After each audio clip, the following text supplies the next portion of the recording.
How's it going, everyone? Got quite a lot to talk about in this video. Unfortunately, while PlayStation Plus is getting some titles added to the service today, and some notable games as well, albeit I do think the extra lineup does leave a lot to be desired, but on top of that, there are 7 titles that will be leaving PlayStation Plus Extra, and they're pretty big games. They're gone, so just want to give you guys a heads up on that as the value of the service does lessen. Honestly speaking, the games leaving the service this month, today, I would honestly say that this catalog of games leaving the service, I would value higher than the PS Plus Extra titles that are being added today. And I don't know if I would have ever said that before with games leaving the service, that the games leaving the bundle of games, that I would rank them above the games that were actually being added, because generally speaking, when games do leave the service, it's right around the time when the extra catalog does update, so you don't notice it as much. But yeah, some major titles leaving, so we'll talk about that. We have a bit of a note on Star Wars Battlefront Classic Collection. More on that at the end of this video. Now, before we get into this video, I just want to ask you guys, please like this video and do leave a comment with your thoughts. It really does help out the channel a lot, and it is much appreciated.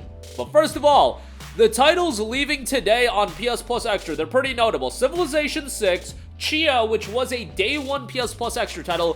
Ghostwire Tokyo is in fact leaving the service. Ghostwire Tokyo is a really solid game that I would recommend everybody to check out. Maybe $60 is a little bit too big of a price point for it, but if you have yet to play it and you find it for, 15 to 20 bucks, which is like the going price for it these days when it is on sale. They also dropped an update about a year or so ago, the Spiders update, and that was pretty good in terms of expanding the game, adding content.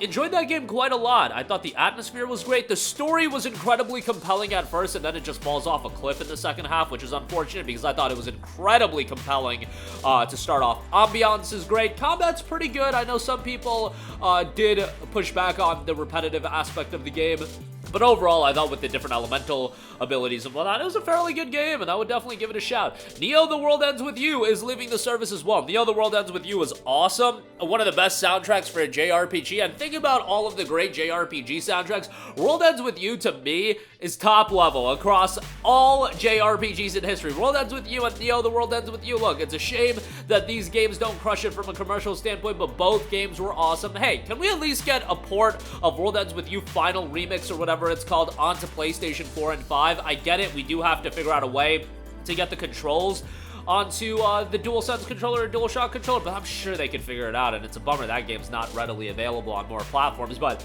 Neo: The World Ends With You was great. You don't have to play the first game to enjoy it, but it is certainly recommended. There's an anime available as well, though the anime is not very good. But regardless, the game itself was great. Go listen to Breaking Free as well. In my opinion, yeah, that was probably the best track in Neo: The World Ends With You. Look, music is so subjective, so saying X track is the best, you guys might disagree with me on it, but whatever.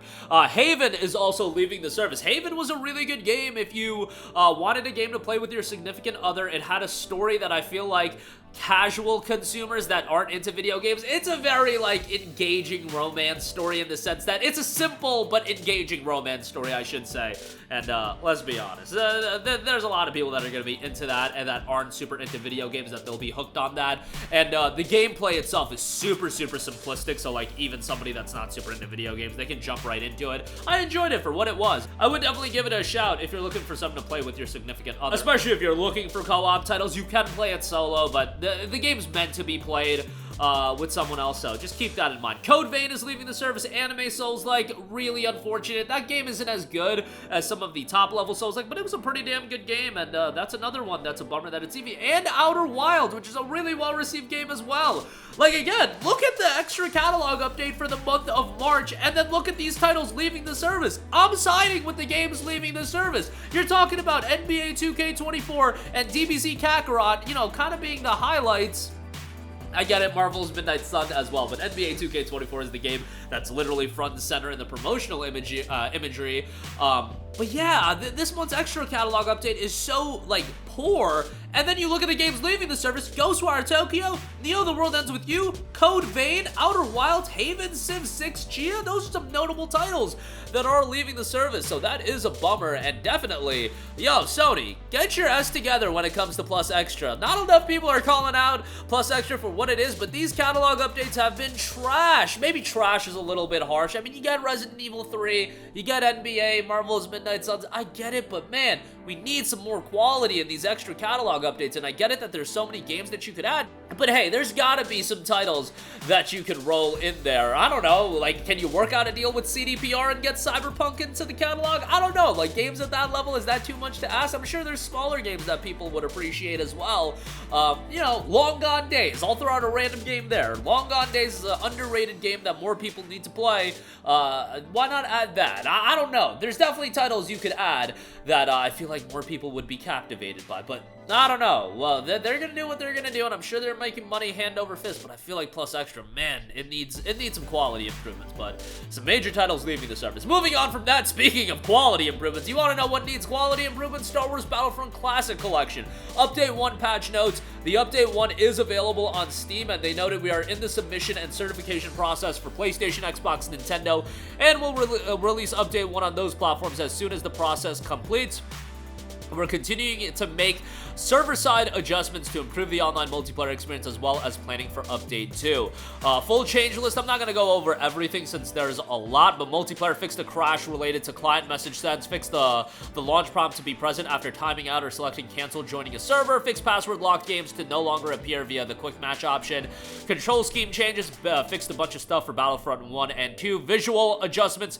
The fact that there are this many visual errors in the game and these need to be implemented, kind of egregious, all things considered. Some hero assault fixes as well, rebalanced Asajj Ventress's abilities, fixed Kit Fisto lightsaber to animate, fixed Kit Fisto's horsepower to no longer remain stuck to the client in multiplayer, audio fixes, and other notable bug fixes as well. Star Wars Battlefront Classic Collection obviously has been a train wreck, but you know what? As much of a train wreck as it's been, as much as it's got an overwhelmingly negative reception on Steam, I guarantee you this game is still wildly profitable because it wasn't probably a major investment. I'm sure licensing fees were an aspect to it, but I bet you the game sold fairly well on consoles. And the thing is, this is one of those games that the Battlefront Collection, if it's in the front page of the eShop or the PlayStation Store and it's just being advertised, you're going to target an audience that doesn't have that big of an attachment towards the gaming news cycle and is following everything. They're just gonna see, oh my god, Battlefront 1 and 2, I played those games as a kid.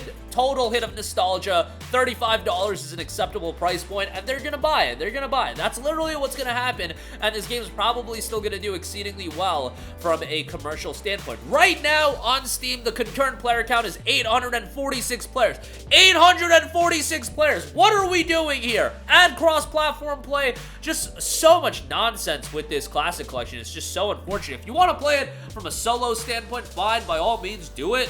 But, you know, you probably could wait for it to go on a little bit of a discount and then check it out then. But, nonetheless, there you go with that. That'll do it for me again. We gotta talk about PS Plus Extra a little bit more because these monthly catalog updates have been terrible, or maybe not terrible, but pretty poor. And when you're talking about this month's catalog update, parlayed with this level of games, this level of quality of titles leaving the service, we gotta have a discussion. I would say that this month, you're talking about every month Plus Extra is supposed to be a value incentive. This month, it's a net negative in terms of value proposition. Plus Extra has legitimately got worse. And I get it, on Game Pass, games do leave, but I feel like generally speaking, the Game Plus refresh of titles is pretty good across the board, even when major titles leave. So this month, for Plus Extra, definitely one of the worst months in Plus Extra history, given the level of quality in the games added and the level of quality in the games leaving, and the level of quality in the games leaving being higher than the games added. Just something to note there. And Star Wars Battlefront Classic Collection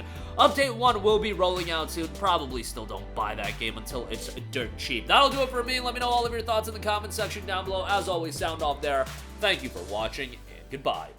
Hey guys, we hope you enjoyed the video, and if you did, make sure to hit the subscribe button, and if you're already subscribed, do us a favor and hit the bell icon. This way you'll be notified whenever we post a new video. That's the best way to keep up with all of our uploads, and we usually try to upload 2 videos a day. And with the bell icon hit, you'll be notified whenever we do upload a video. As always, thanks for watching.